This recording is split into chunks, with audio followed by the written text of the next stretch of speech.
Hello and welcome to the channel. My name is Henning Pauli and today we're looking at tiny little pedals from Valeton. This is not a sponsored video by Valeton, but it is sponsored by, as far as I understand, the Canadian distributor who now has the exclusivity on the Loft Series pedals. So that much for disclosure.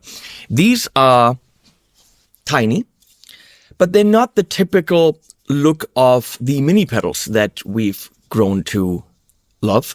These are Boss looking ones, up to the foot switch, and it's rubberized. This is really a mini Boss pedal. Obviously, not authorized by Boss. We know how that goes. But these are small versions of pedals we do know from Boss. Do they hold up to the legacy? Well, the sounds will tell you. What I can tell you is these are very sturdy, very valuable, worthy, what's the word? You know what I'm trying to say. They have weight to them. The knobs are metal, they're knurled, they have a beautiful tactile feel to them. Nothing about this feels cheap in any way. However, the pedals, and I couldn't find the current pricing. I think they range anywhere from about 60 to maybe 100, maybe a bit above. Definitely in the budget range. They feel really good. They sound good. They come with different stickies for the bottom, either rubber or Velcro, little manual. And there's not a lot to hate about these things. If you're looking for one of these functions and you have a little bit of space on your board left, but not a lot, you have a little bit of money left in your account, but not a lot, the Valeton Loft Series might be for you. Now, these are not new pedals. I've seen videos back in 2016 of these pedals, which is probably why the distributor went and got the exclusivity for them and now brought them back, but only they can order these from Valeton, just to let you know. So we're going to go through each one and then some sounds, and that's it. Not my typical in Studio A going through all the amps and stuff, because we have 9 of them here. I think in the series there's 11, 2 of them were not available. So we're looking at 9 of them, and that means I prepared some sounds so that I don't get stuck for 15 minutes on each individual pedal. So let's start with the Flanger. The order is how I had them on the table, nothing in any way clever. So the Flanger, called the FL10, we have manual, depth, rate, and res, typical or resonance, I assume, or response, resonance probably. Typical Flanger controls, nice weight, very sturdy. It's a classic kind of Flanger sound. So let's check out that sound.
Next on the line is the phaser, cleverly called the PH10. They're all called 10s. We have 2 controls. I mean, there's phasers with 1 control, MXR. We got rate and depth, and honestly, that's enough. This one's green. Does it sound or feel like the Boss equivalent? I couldn't tell you. Honestly, I don't think I've ever played the Boss. Don't even know if it's really based on it or just looks like it.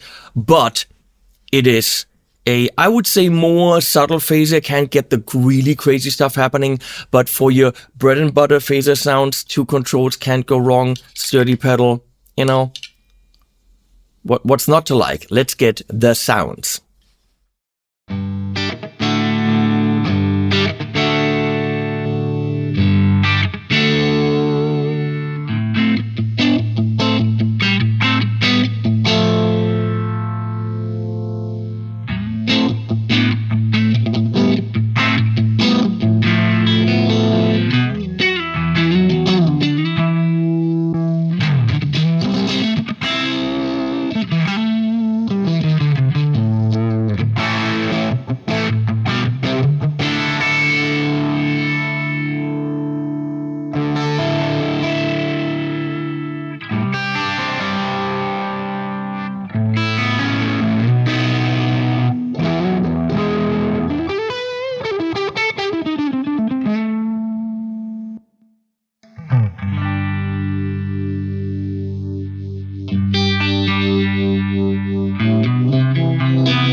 Okay, now we're getting to the drives.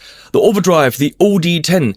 Is this an SD1? Is it an SD2? Is it any of the slightly yellowish Boss variations? I actually couldn't tell you. I know that it has an overdrive knob and a level knob.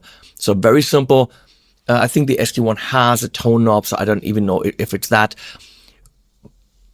But you'd be really advised to just use your ears and say, I like this, I don't like this. That's it. It does take away a lot of the low end, so it's definitely one that could be driving an already driven channel, as we're going to do. And I haven't said this before, what you're hearing is the Synergy Syn20 IR with the JMP module. It's a brilliant plexi. It's probably one of the plexis to get right now. I absolutely love the sounds. So we got a clean channel setup and the drive channel setup. And of course, we're also going to drive the drive channel with this as a boost. We do all that. That's going into an IR into the computer. So you're hearing the DI out of that Synergy amplifier. All tube, that's important because we got to really check out these pedals.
Next into the Synergy JMP module is the Distortion, the DS10.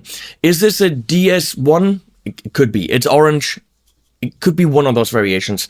We got distortion, we got tone, we got level. We're going to check that out. But we also have a normal, ultra, and tube setting. So the normal is, once you switch to the ultra, the one that's a bit more cold and sterile and mid-scooped. Whereas when you put it on ultra, it doesn't really push the gain, but it brings in the mids. And then on tube, it gets a bit more dense and a little bit more broken up.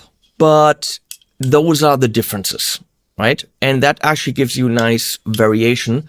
And again, doesn't break the bank, is high quality, and is tiny. So let's check out those sounds.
Now, obviously, you've already seen it.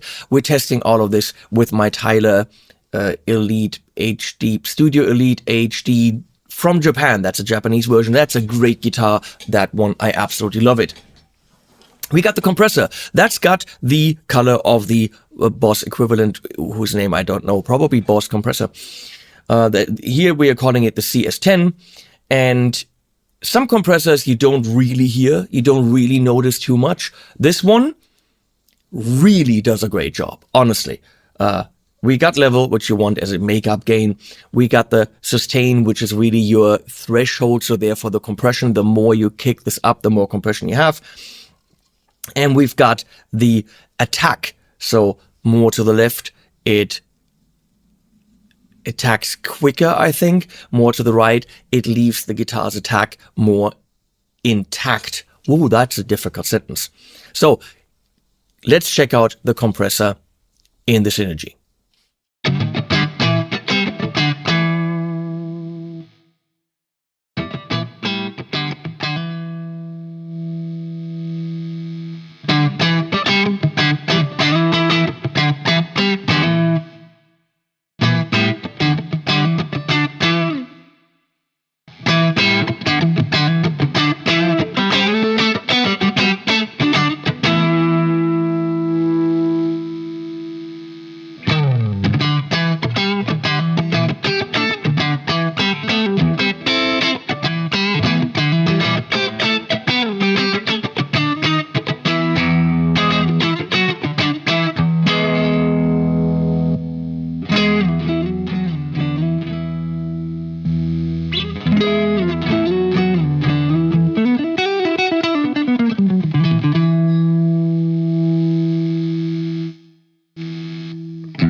Now, next is a classic analog delay. We have repeat rate. The lower is longer delays. The higher is a higher rate, therefore faster delays. We don't have massively long delays. I can't tell you in milliseconds because I don't know. I didn't look that up. I was too lazy.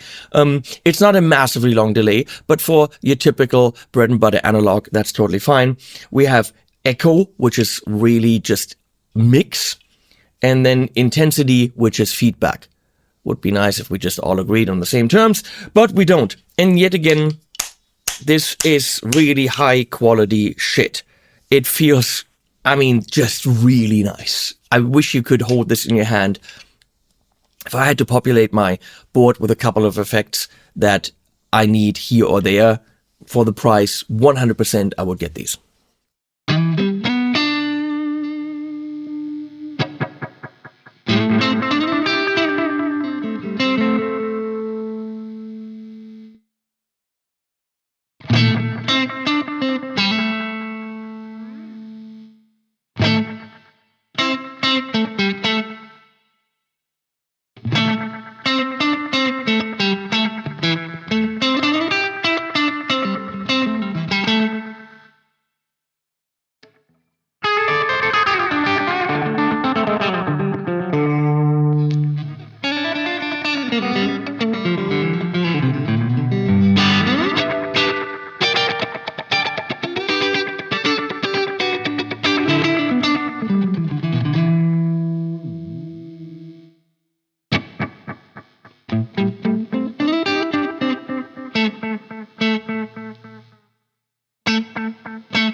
Now, one that I would definitely get, and I wouldn't look any further, is the Octave, the OC10.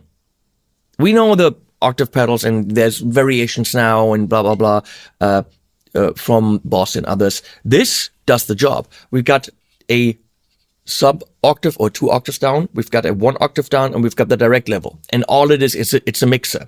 Get the direct down, only get the 1 octave down. So you got 1 octave, 2 octaves down, and the direct signal. And together, these can make wonderful sounds. Now, this is not a polyphonic octave. This is a good old analog octave. I think it's analog.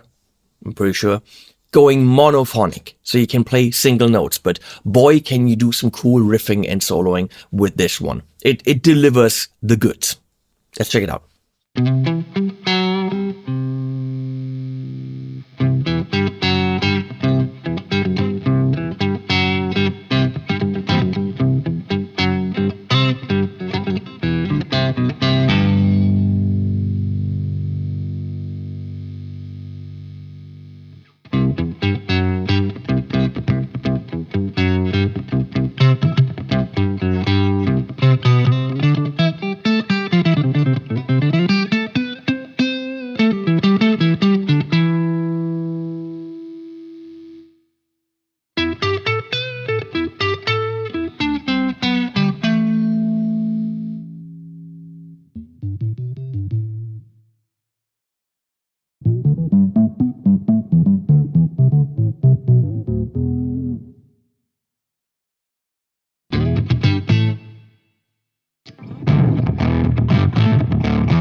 Now, one of the super classic pedals is, of course, a Boss CE2.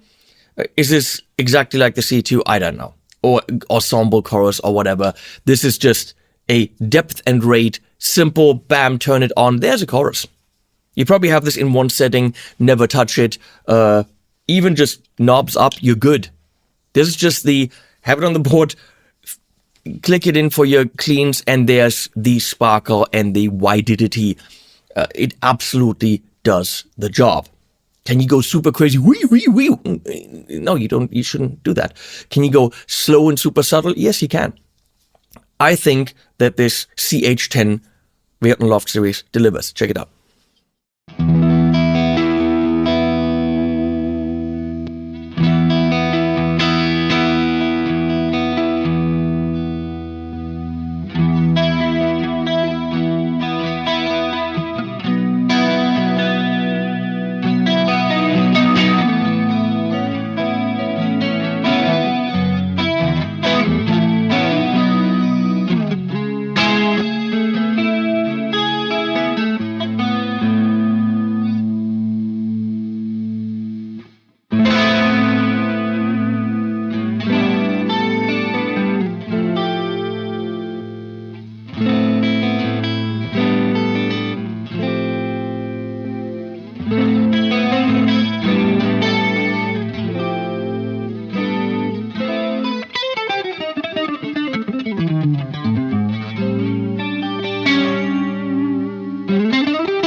Now, the last in our test setup is the FET Preamp. Not fat as in fat, like what I am. That camera from the side really shows the heft. This is a boost / preamp. And honestly, what works here is the volume.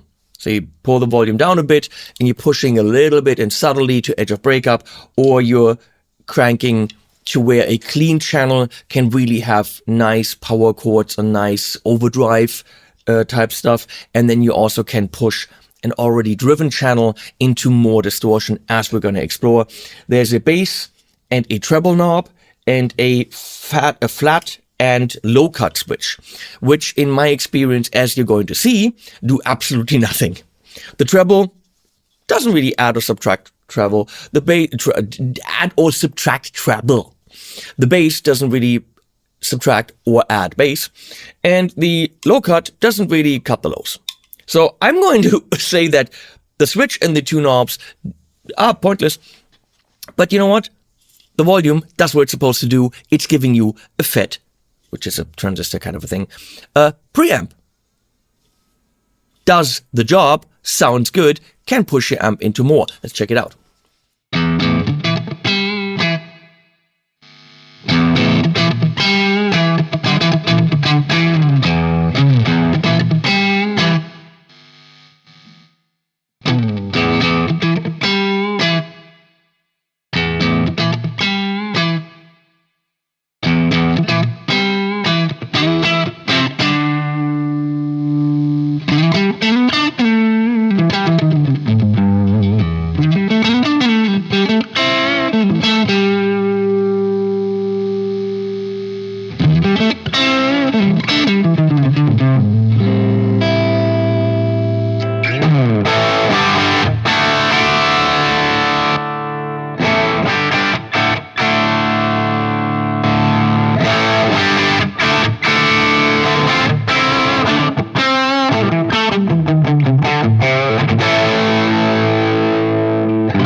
So, what are we thinking about the Valeton Loft Series? Now, you heard them, you make up your own freaking mind. I'm not your daddy.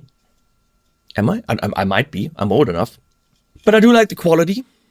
I do like the mini Boss feel, even though it is, you know, cloning pedals. It's just what's happening.